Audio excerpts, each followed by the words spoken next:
కూల్చి గుండె కోత మిగిల్చి అన్నట్లు కండేరిలో పేదల గుడిసెలు తొలగింపు. 40 ఏళ్లుగా ఉన్న పేదల నివాసాలను కోర్టు ఉత్తర్వులతో కూల్చివేసిన మున్సిపల్ మరియు పోలీసు సిబ్బంది. బక్క జీవులను రోడ్డున పడేసిన అధికారుల చర్యలను ఖండించిన సిపిఎం. కాయ కష్టం చేసి జానెడు పొట్ట నింపుకునే బక్క జీవులకు కోర్టు ఉత్తర్వులు వారి పాలిట శాపంగా మారాయి. సొంత ఇండ్లు లేక తలదాచుకుంటున్న వారి గూడు ఒక్కసారిగా చెదిరిపోయింది. బతుకు కాస్త బజారున పడి వారిని దిక్కులేని అనాథులుగా మార్చింది. మా గూడు కూల్చొద్దంటూ పేదలు కాళ్ళా వేళ్ళా పడినా కనికరం చూపకుండా కళ్ళ ముందే ఇళ్లను నేలమట్టం చేయడంతో వారికి కేవలం గుండెకోత మాత్రమే మిగిలింది. కర్నూలు నగరంలోని 1వ వార్డు కండేరిలో డిఎల్టీసీ ఐటీఐ వెనుక ఉన్న ప్రభుత్వ ఖాళీ స్థలంలో తలదాచుకోవడానికి గూడు లేని పేదలు గత 40 సంవత్సరాలుగా గూడును నిర్మించుకొని జీవనం సాగిస్తున్నారు. అందులో చిన్న చిన్న కూలీ పనులు చేసుకునే 12 నిరుపేద కుటుంబాలు జీవనం సాగిస్తున్నాయి. వీటిలో కొన్నింటికి ప్రభుత్వ పట్టాలు, ఇంటి పన్నులు, కుళాయి పన్నులు, కరెంటు బిల్లులు కూడా మంజూరయ్యాయి.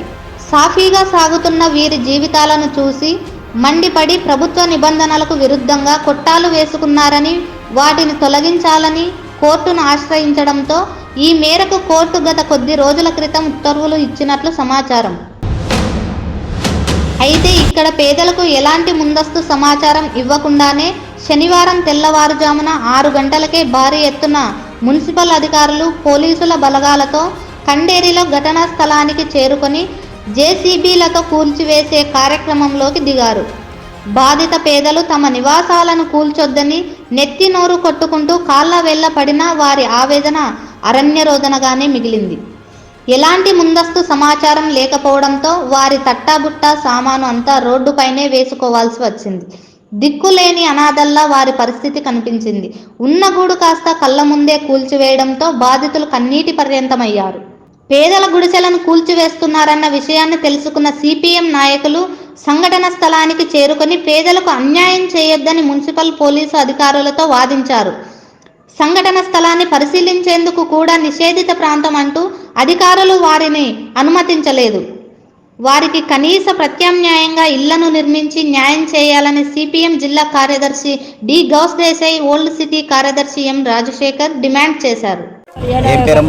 నా పేరు మాధవి. కండేరి మాది, పాత బస్టాండ్ దగ్గర కండేరి. ఇప్పుడు ఈ ఇండ్లు మా అవ్వ చిన్నగా ఉన్నప్పుడు వేసుకున్నాము. మా అవ్వ రోడ్డు మీద పండుకొని ఉండే, సన్న పిల్లల్ని పెట్టుకొని పండుకొని ఉంటే, అమ్మ మీకు ఇండ్లు లేదు కదా, ఈడ వచ్చి రోడ్డు మీద ఎందుకుంటారు, ఈడ ఇండ్లు ఖాళీగా ఉంది, ఈడ వచ్చి సంసారం చేయడం అమ్మా అని ఒక ఆయన ఇచ్చినాడు.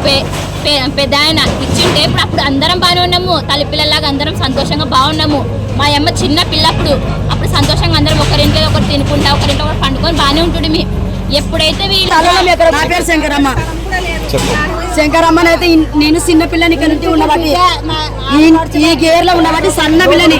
అప్పుడు నుండి మా అమ్మ, మా నాయన, మా పిల్లలు 4 పిల్లలు అందరం కలిసి ఇక్కడే బతికినాము. 2 ఏళ్ళ నుండి ఇక్కడనే ఉన్నాము. కానీ ఈ పొద్దు మాత్రం వాళ్ళు పిటిషన్ పెట్టారు. ఏనాడు మా వాళ్ళతో కొట్లాడలేము, ఏనాడు వాళ్ళతో మా మాట్లాడలేము. కానీ ఎందుకు పెట్టినారు? అన్ని కొట్టాలలో మాకు ఏం ద్రోహం చేసినాం? మనకు కనీసం మాకు స్థలమన్నా ఇచ్చాలా? కాలు చేసిన కదా, మాకు స్థలంలో వచ్చి కాలు చేపిస్తే మా పిల్లలు చెప్పండి. ఈ పిల్లలు